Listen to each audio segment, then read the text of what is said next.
Thank you for joining us for our December event. Welcome to the Joint Partnership Luncheon with the Foundation of Administrative Justice and the ADR Institute of Alberta. This partnership began a few years back to bring professional development and networking opportunities for our members.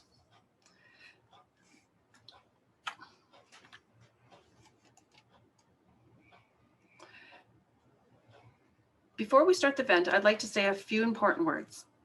Today we meet virtually, but as individuals, we participate on lands previously occupied by our Indigenous peoples.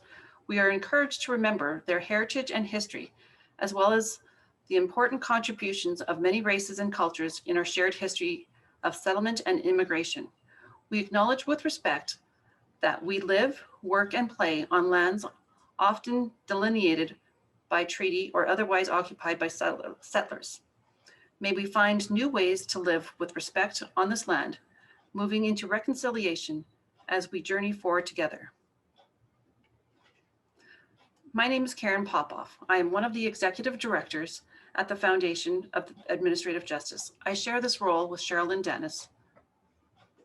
The Foundation is an organization dedicated to education and training for the administrative justice community, its members, staff, and stakeholders. Of course, our courses help build confidence and success in individuals and organizations, as well as saving time and money in writing decisions. The Foundation offers a certificate program for decision makers, advocates, administrators, and investigators. This certificate assists tribunals and participants to evaluate and support competencies within their role. Some of our courses are Principles of Administrative Justice, Interpreting Legislation, Decision-Making and Writing, Cultural Competencies, Plain Language. Our calendar will be released next week. So for the 2021, all of our courses are live streamed. I now welcome Don Shapira to say a few words about AGA. Hello, everyone. Thank you for having me. These luncheons are such a fun event that the ADR Institute of Alberta and the FOAJ have been doing consistently. Recently, because of COVID, we've had the opportunity to reach a broader audience by doing it online and through Zoom. So I certainly appreciate everybody logging on and taking part of this. This is such a fun event. And I really look forward actually to today's speaker. It should be a whole lot of fun. For those of you who are confused in that you usually see Paul Conway sitting in this chair. I am the development officer for Adria in Calgary. So every once in a while, we like to switch it up and have me do the hosting duties on behalf of the ADR Institute of Alberta. So welcome, everybody. For those who are unaware, the ADR Institute of Alberta offers designations in mediation, arbitration, MEAD-ARB, and several courses for communication, mediation, and others. So please be sure to go to the adralberta.com website. You can check out our events, the directories that we have there for all ADR practitioners and professionals throughout Alberta. And if you have any questions and you're down south, you can contact me directly, or you can contact the big guy, Paul Conway himself, up in Edmonton and North. So thank you all, and I really welcome you all to this luncheon. It should be a really fun event. Great, thank you, Don. I'll now introduce Tara. Tara Livingston is a professional mediator, relationship coach, and enthusiastic public speaker. Retired Anglican priest, she earned her master's degree in divinity from Trinity College at the University of Toronto, with the focus on pastoral counseling, grief care, and interfaith dialogue. In addition to divorce mediation, she offers marriage preparation classes for couples about to embark on the new journey. Tara is committed to guiding couples and families towards maintaining healthy relationships at their beginning, middle, and end. As a parent of two resilient young men, she has a special passion for helping children thrive during and after challenging times. As a presenter, Tara uses her stories from her considerable professional and personal experience and legendary humor to inspire audiences of all kind. In these unprecedented times, when nothing is as it once was, it may be hard to remember what happiness feels like. It can be hard to find the joy to notice what makes us feel good and grounded and safe. So let's work together and find some moments of light amid the darkness. Please join me in welcoming Tara Livingston. Hello, it's very nice to be here with you today. And my friend wrote that for me, and it's legendary humor, so that's a lot to live up to. So let's see how I do.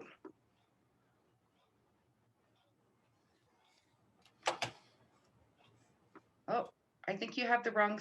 Oh, there we go. Are you saying the right thing, Karen? Awesome.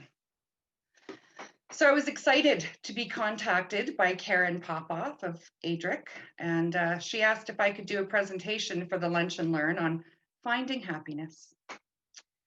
I laughed with glee. I was so delighted to be asked to participate and to once again speak to a captive audience. I was already having a good day, and the conversation spilled me over into happiness.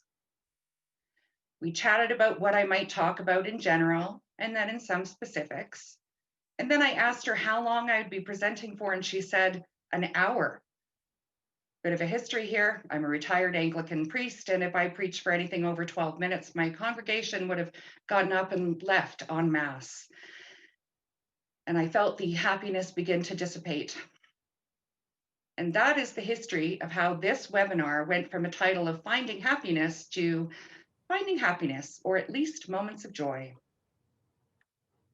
If you make happiness as a state of being the goal, you will find that it cannot be achieved and will therefore miss the happiness altogether. So let's define what we're talking about. Tara, Can you just move it? Your presentation notes if you want to switch it to the other presenter screen. I don't know what, you're not seeing the right thing? No, we're just seeing the notes page instead of like the full presentation view. Oh, display. Does that work? Yep, that one should be the right button. So does that, are you seeing just the slide now? No, we're still seeing the notes. Oh, okay. There you go. That worked? Yep, Yeah, that's perfect. Okay. Okay. Wait, am I back on now? Yep, you're good to go. Okay. So I'm going to go back here. Let me see this. The definition, according to Merriam-Webster Dictionary, happiness is a state of well-being and contentment. The second definition is a pleasurable or satisfying experience. Makes a little more sense to me. My topical research was coming along swimmingly, and then I ended up with this photo of me trying to remember how to put together a PowerPoint presentation. And once again, I was reminded that happiness is fleeting and shouldn't be the ultimate goal. I asked some of my friends and colleagues about what brought them happiness or fleeting moments of joy, and I was touched by much of what they offered. I was reminded that what makes one person happy won't work for everyone, and that finding just the right thing or combination of things is the important work of the journey.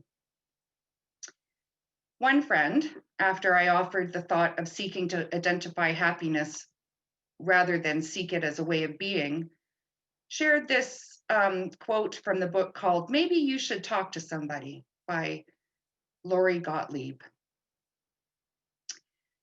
It is proposed that happiness be classified as a psychiatric disorder and be included in future editions of major diagnostic manuals under the new name, Major Affective Disorder, Pleasant Type. In a review of the relevant literature, it is shown that happiness is statistically abnormal, consists of a discrete cluster of symptoms, is associated with a range of cognitive abnormalities, and probably reflects the abnormal functioning of the central nervous system. One possible objection to this proposal remains that happiness is not negatively valued. However, this objection is dismissed as scientifically irrelevant. So the good news is that we won't be using that definition of happiness to indicate a psychiatric condition, but we will be careful about the terms that we use. Remember this? It was just over a year ago, or 87 months ago in 2019, that a scene like this, a crowded outdoor music festival, was common. Imagine, I can almost feel the COVID coming on just looking at all these unmasked people. And remember when going to a restaurant might look like this? And a Christmas Eve service for some of us might look like this. But enough of what we are missing. The list of what we can no longer do is in this PC era, not politically correct era, but post-COVID era. I myself, I'm missing big family dinners and any kind of live music, live theater, concert halls, crowded farmers markets. And this year, I will especially miss being packed into a church like a sardine on Christmas Eve. But here we are. So what now? Tara, just Yep. we are not seeing your slides move for some reason. All right, I'm gonna stop my share and try a new share. Okay, Is thank that you. okay? Yep. All right, let's do this.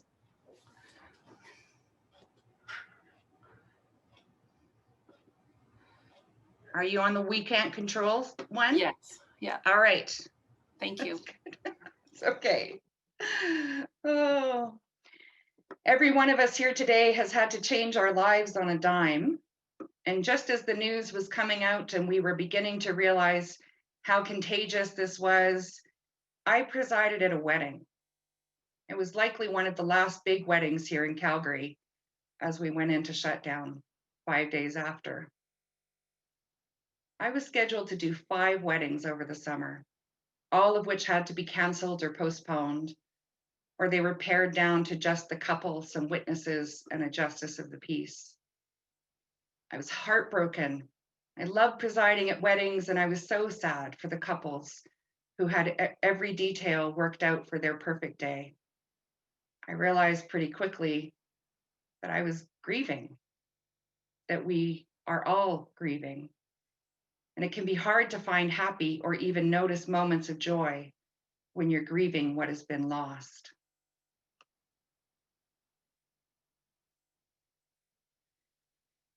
As a society, even as a humanity, we weren't just grieving what had been lost, but we experienced anticipatory grief.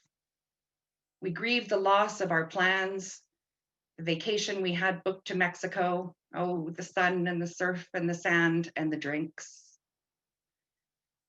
We were grieving the family reunion road trip we had planned to another province, the concert tickets that we had in our hand for our favorite band, and the big Easter dinner that everybody was planning on coming to.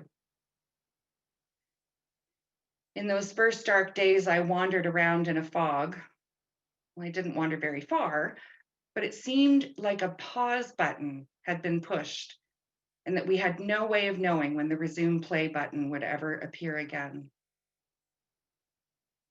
So I took my own advice and did a check-in in that I call macro, micro, local. So when you look at the state of the world and note that it seems to be on fire, the news headlines from around the world, beginning with China and then Italy and then Britain, reminded us all that this was a worldwide pandemic and that no place was being spared. Assessing the world, or what I call macro, was not helpful to my mental health because there was absolutely nothing I could do about it. So I went to micro, and you look around your own corner of the world. I took stock of my own little part of the planet, and rather than talk about my own micro, I'm going to ask you some questions. How is your health? Do you have enough money to pay for a roof over your head and to put food on the table? Are you able to get outside for a bit of exercise? Do you have people you can count on to help if needed? Or at least people to have a drink on Zoom while in isolation? Are the people you love okay? Your kids, your spouse, your parents? That's what I mean by micro. If any of those things is out of whack, then maybe you need to start by thinking about some steps you can take to make them better. If you haven't been healthy, maybe cut out some junk food. If you can't pay your bills, maybe investigate getting some help from one of the government programs. If you haven't been keeping up with people that you're close to, maybe now is a good time to reach out to them for your well-being and for theirs. And once you've done that assessment, and if your micro world is good, if your needs are being met, then you might have enough strength to have a look at your local community. Here in Calgary, someone launched a Facebook group called YYC COVID-19 Volunteers. It's a place where one might put a post up that says, I grew way too many tomatoes, come and pick them up in Southwest Calgary. Or another person might post, we've been struck by job loss and my kids are going squirrely, not being in school, and it's my son's 15th birthday coming up. Is there any way that anyone can help with a cake from GQ and maybe a hoodie? Well, such a wonderful idea. A place where you can ask if you need something and offer if you can give something. I've spoken to a number of the regular givers on the site, and they all say the same thing. You can't save the world, but helping their neighbors is one of the ways that they maintain some sense of control over their little corner of the planet. And in doing so, they can even find some joy.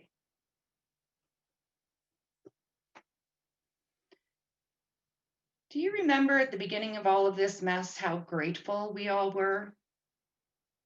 Do you remember how thankful we were for the frontline workers, the grocery store clerks, and the sanitation guys who continued to go to work every day when they were hunkered down in our homes, safe from the virus? Or do you remember how the neighborhoods started putting hearts on their windows? I did mine in lipstick. That was a mistake. Or some people put teddy bears on the sill to indicate that they were loving everyone who was having a hard time. Were you one of the ones who stood out on your stoop and banged pots and pans at 7 p.m. to thank the healthcare workers for continuing to show up in the darkest of times?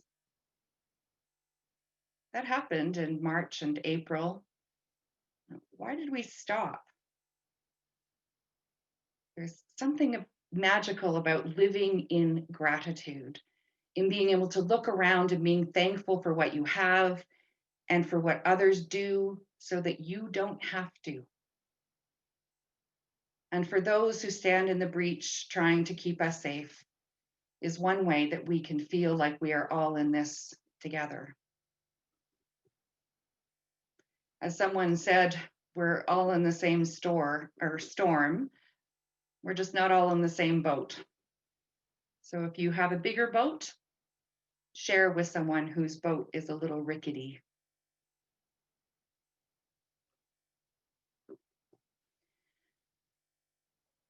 So what brought you joy as a kid? Not everyone had what might be considered a happy childhood, but even for those who didn't, I hope that you might remember at least some moments of joy. Children are like little egotistical, selfish monsters who always want to do what makes them feel good. 7-year-olds they can be good role models for us. If left to their own devices, they would eat ice cream for breakfast, slam the front door on their way to play with their friends, wear their socks inside out because the seam bothers their toes, and put bubbles on their chin in the bubble bath and pretend to be Santa. But somehow as we age, that spontaneous kind of joy seeking is diminished as we are told that we have to conform, that we have to wear our socks the right way out.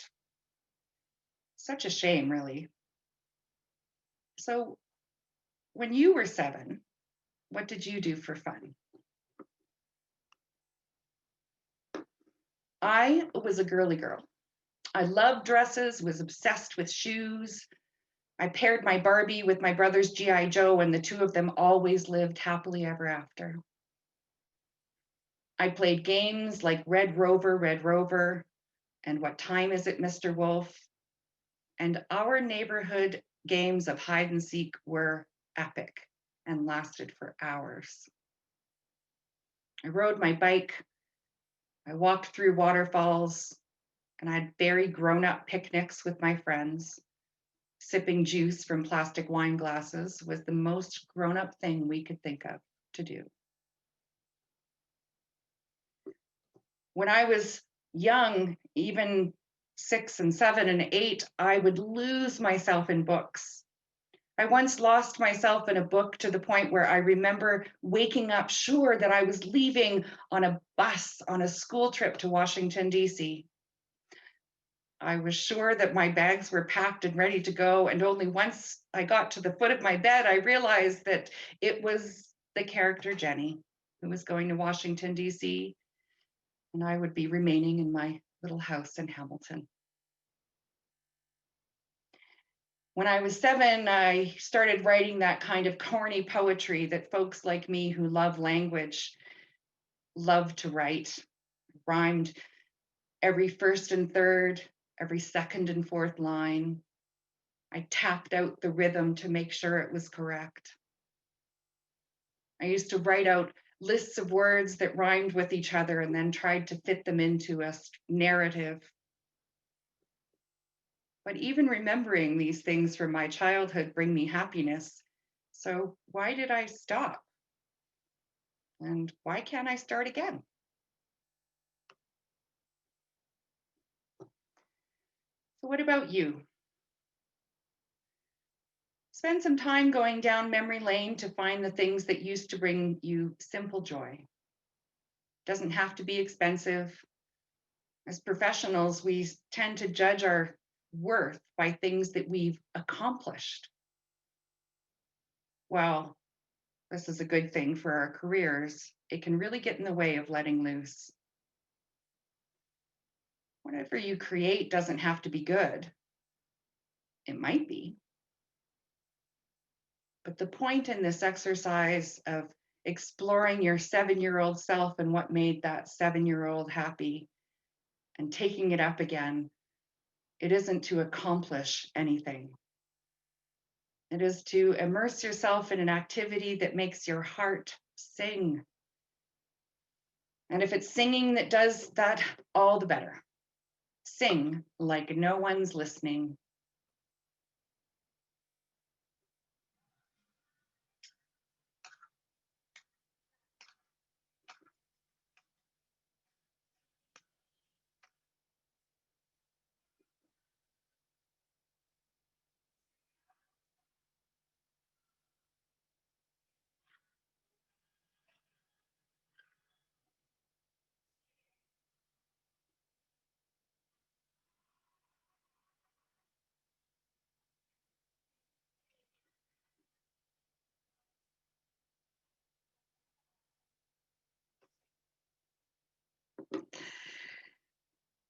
Does anybody remember that song? We sang it a lot when I was a kid. Find your favorite music, turn it up as loud as your neighbors will allow, and sing loudly and badly and long. And dance like no one's watching. And maybe you can find some happy.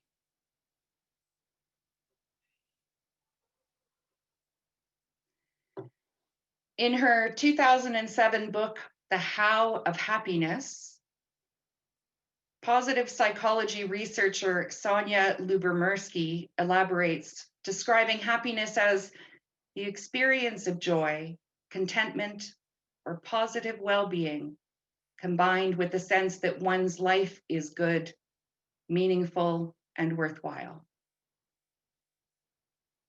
The pursuit of happiness has the downside of not noticing what is good in the moment. If we're so focused on happiness as the goal, we miss the moments in between. If we remain in the grief of things as they once were, or if we live in fear of the future and what life might look like in 6 months to a year, we will miss the joy that is right in front of us, or that can be right in front of us if we take the time to notice.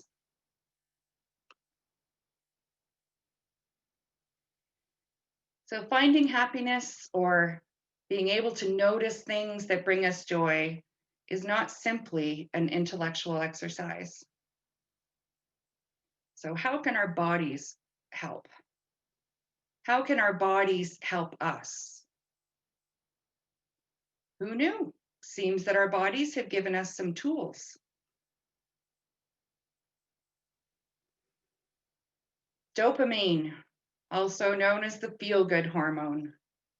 Dopamine is the hormone of a neurotransmitter that's an important part of your brain's reward system. It is associated with pleasurable sensations, along with learning, memory, motor system function, and more. Serotonin. This hormone and neurotransmitter helps regulate your mood as well as your sleep, appetite, digestion, learning ability, and memory. Sleep is vital. My psychologist once told me that if he was asked to how to break someone, the first thing he would do is to deprive them of sleep. We simply can't function without giving our bodies and minds a rest. Never mind being able to notice joyful things around us.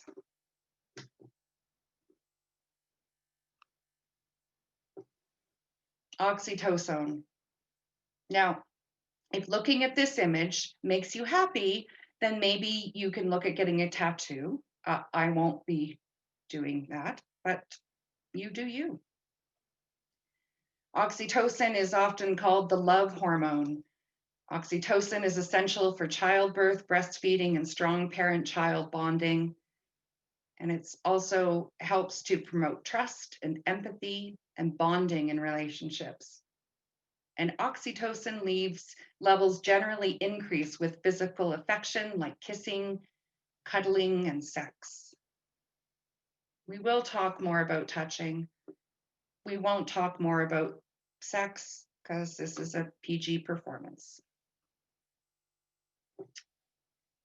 Endorphins. They're your body's natural pain reliever, which your body produces in response to stress or discomfort. Endorphin levels also tend to increase when you engage in reward-producing activities such as eating, working out, or having sex. Again, we're not going to talk about that one. I hear about those who seem to get a runner's high. That's their endorphins. I myself have never had any kind of runner's high. In fact, I want a t-shirt that says, if you see me running, run, something is chasing me. But again, what makes me happy won't make someone else happy, but some people are built to run. I tend to find my endorphin high from eating, sadly, but to each their own.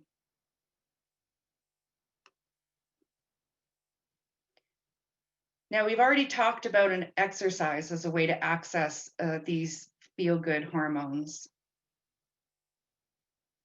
One thing that is more difficult to accomplish in these times of COVID is physical touch.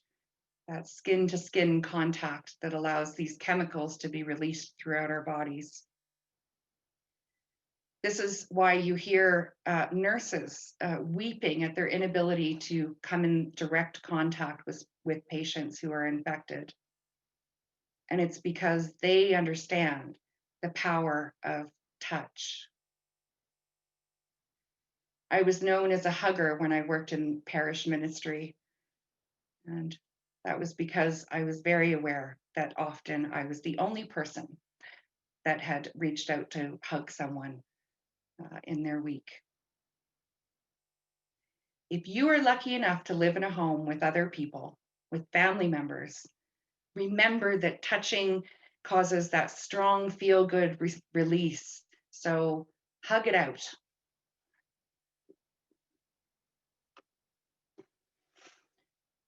So this one is one of my favorites. When was the last time you laughed? Now, I don't mean that little guffaw that you might let out when your friend sends you a meme and you reply, LOL, knowing that you didn't really laugh out loud, but you want them to think that you laughed out loud. When was the last time you had a deep belly laugh that comes from your very soul, pushes away every other thought besides how great it feels, and the laugh starts to leak out of your eyes? Now, while I was researching on Zoom, how many of us have to communicate these days, I came across a laughing club. There's a guy in Massachusetts, an acting teacher. He established this club and invites folks to join him to learn not how to act, but how to find the funny in any situation. He begins by saying, "My name is Gabe. I'm in Northampton in my parents' attic." And then he lets out a most hearty laugh and invites people to join in. Seems like my kind of guy.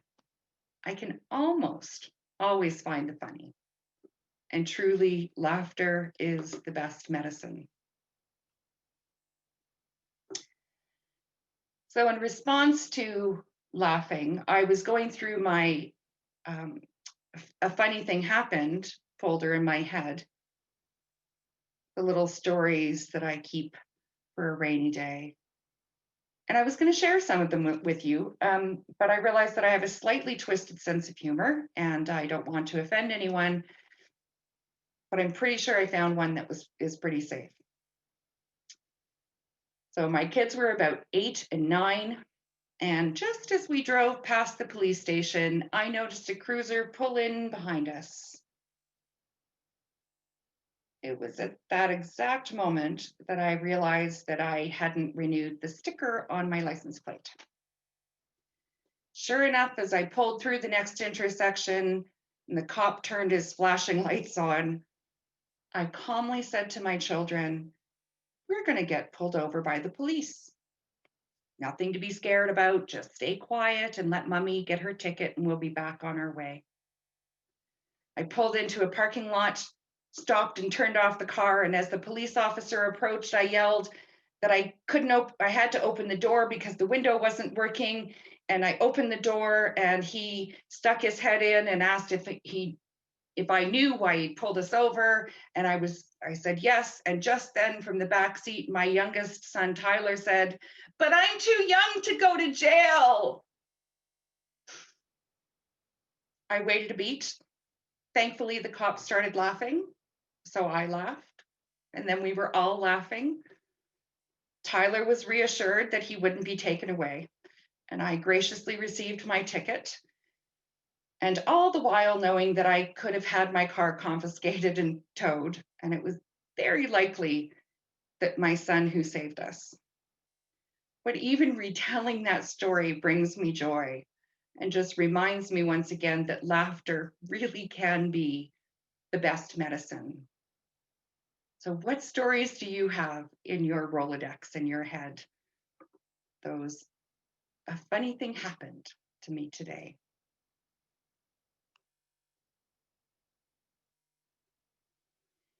And here are some simple things that bring me joy. These photos make me happy. This is my son and his longtime girlfriend who now send me pictures of all the fabulous dinners they make. Of course, I remember when the same son thought it would be a good idea to stir together the craft dinner in the strainer because that'll totally work and not make it mushy. But I receive such joy from these photos. I think about all the things that he and Sophia living in their first apartment and doing things like this together, and that they want to share those experiences with me. This makes me happy.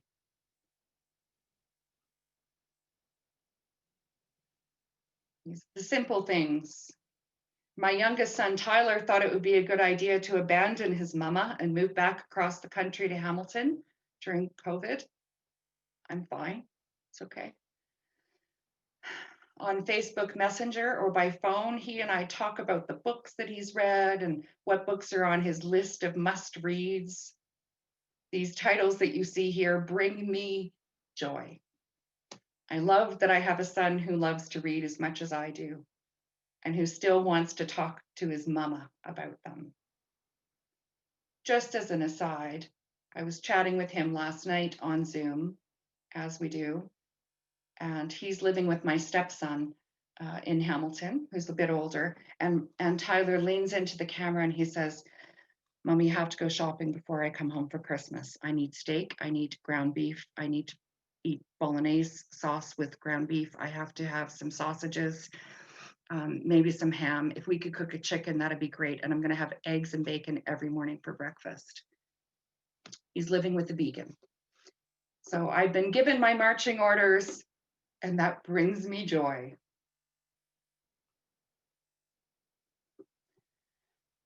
So let's remind ourselves about the definition of happiness.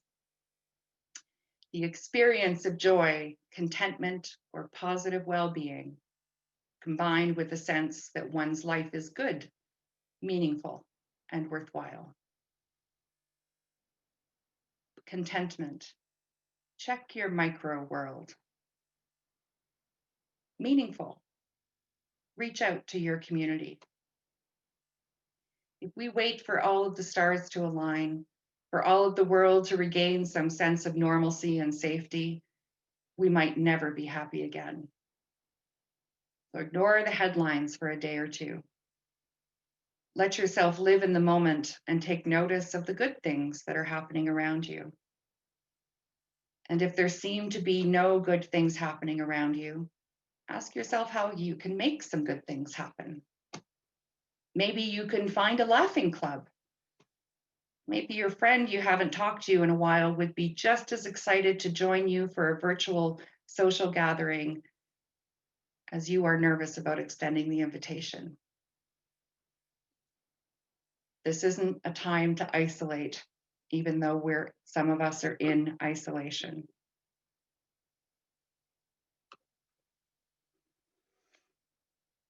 So, a few things to remember.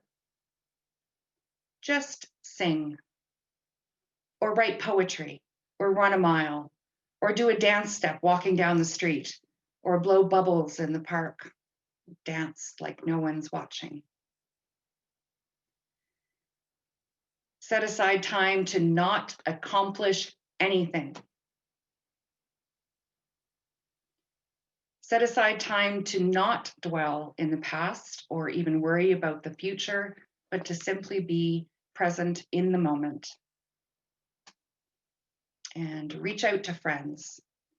Watch funny movies with your friends on Zoom while having wine, and laugh. And lastly, don't make happiness the goal of your life. After all, according to Richard Bentall, you might get locked up. Know that moments of joy are there for the taking, and we sometimes just need to notice them. Keep your body in tune, unclutter your mind, and let yourself be an egotistical little 7-year-old for a while, whose only interest is in doing what feels good. No one can give you happiness or make you happy. Only you can do that. Thank you very much.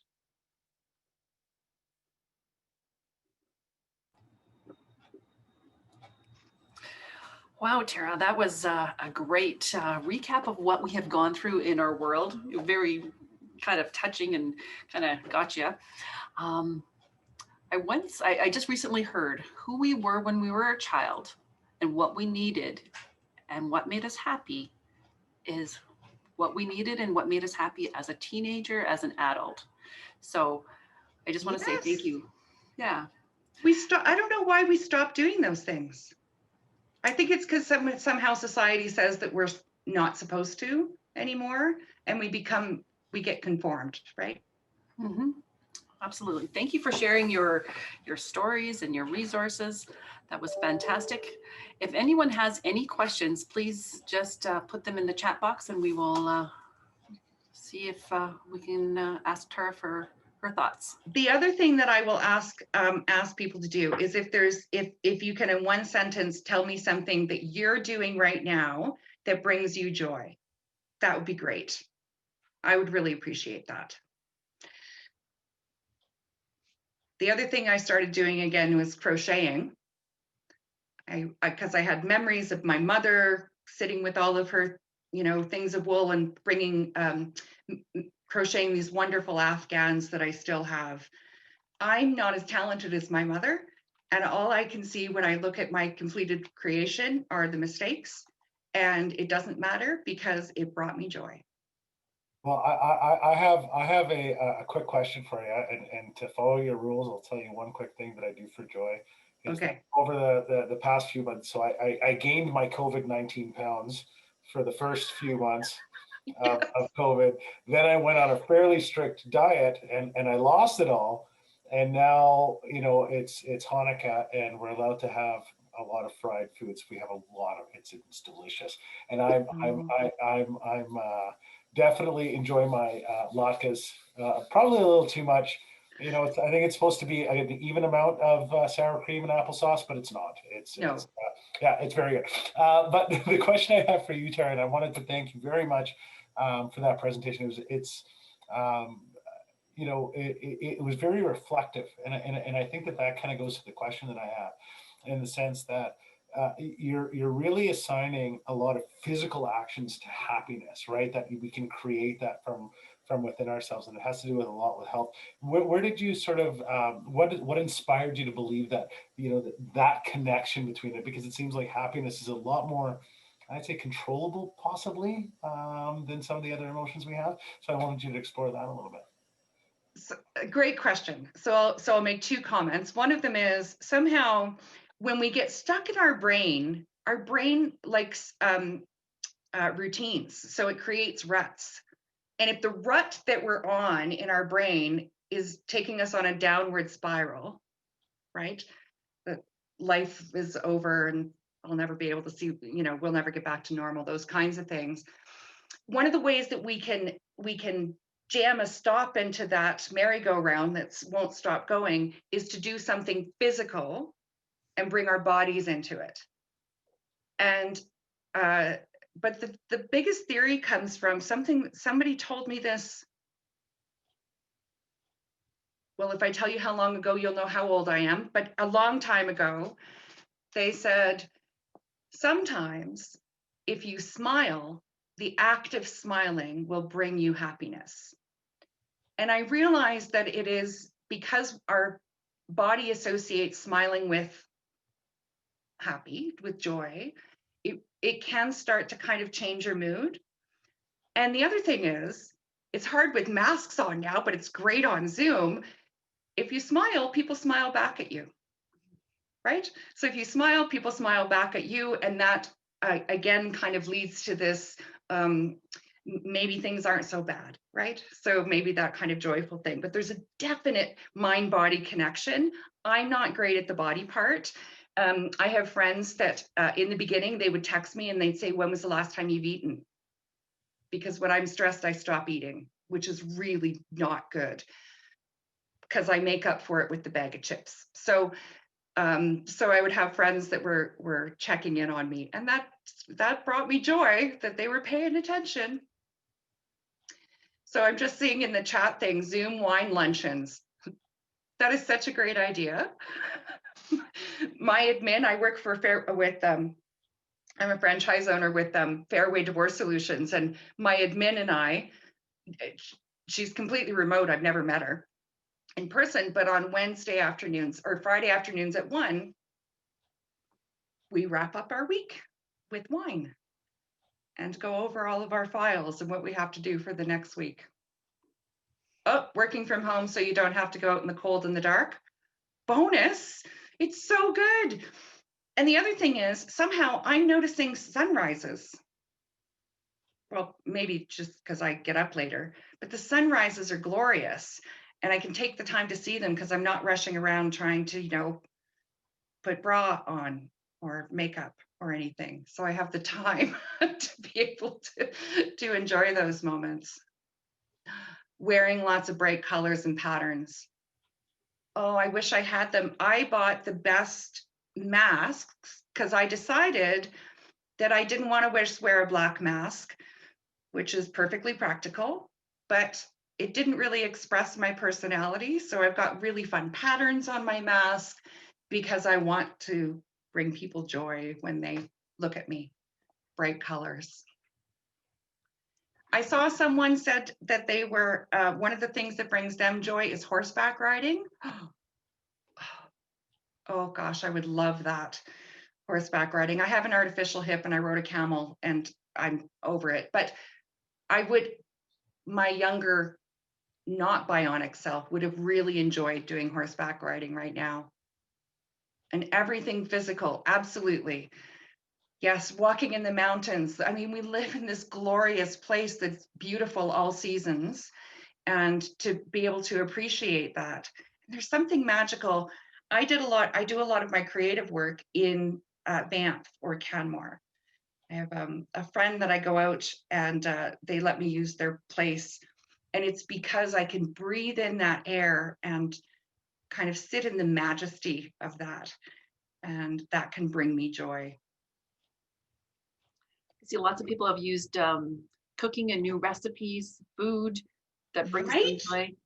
Well, what is it that we do? So notoriously, religious communities, and I wish we weren't in COVID because I would totally invite myself over to Dawn's place for latkes.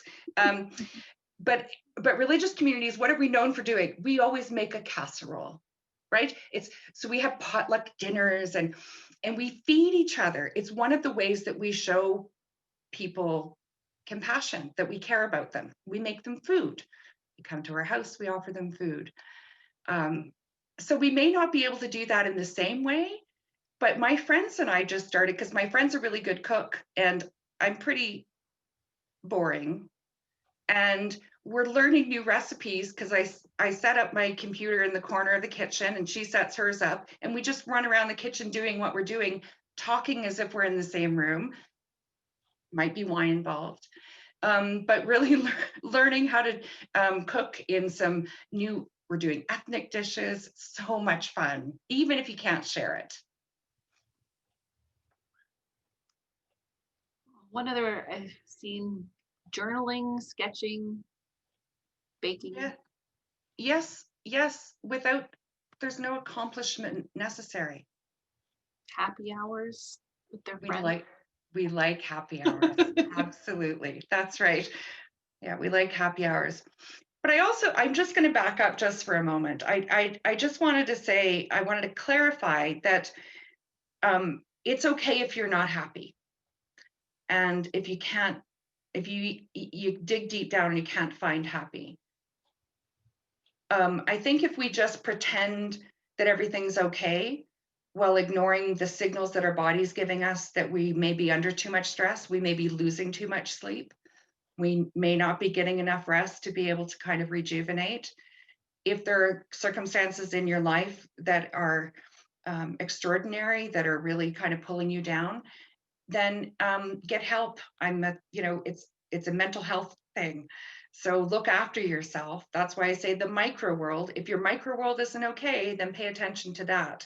Happiness will come once those things are in place. So Great. oh, cookbook clubs. So my friend, I have a friend. Did anybody else go to school and the school would put together a recipe book as a fundraiser, and everybody had to bring in their mom's favorite recipe. So my friends and I on Facebook, for some reason, because we all still have them, we have these handwritten recipes that we wrote out when we were like 8. In that, big print that little girls tend to do, and sharing the old recipes, and everybody's going, oh my God, I remember that.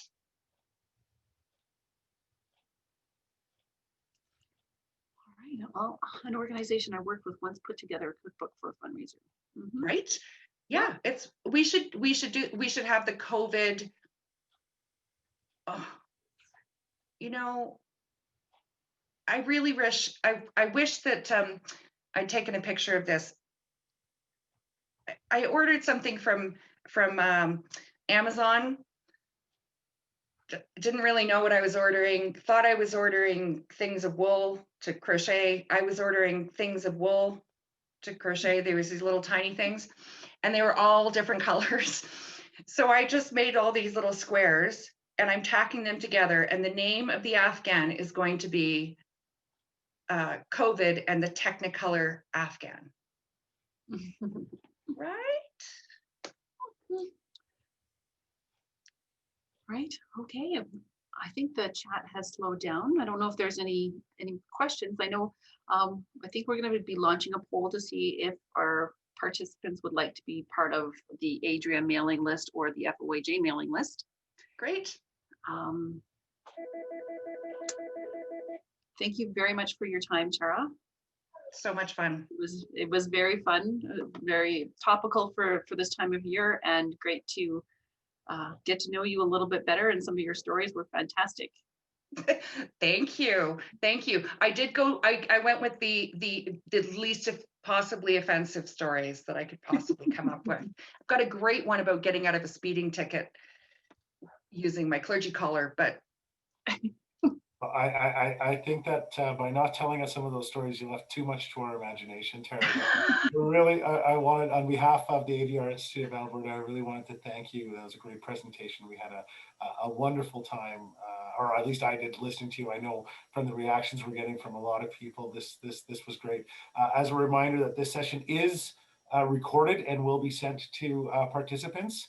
But again, from my perspective personally, thank you. And on behalf of the ADR Institute of Alberta, thank you very much. happy to be here. Thank you so much. Oh, don't applaud. I'm a priest. Gosh, if people applauded in church, it would come tumbling down. But thank you. Thank you. And I wish everyone a Merry Christmas or happy holiday season, whatever it is that you are using, and be safe, and more to come in 2021. Take care, everyone. Thank you.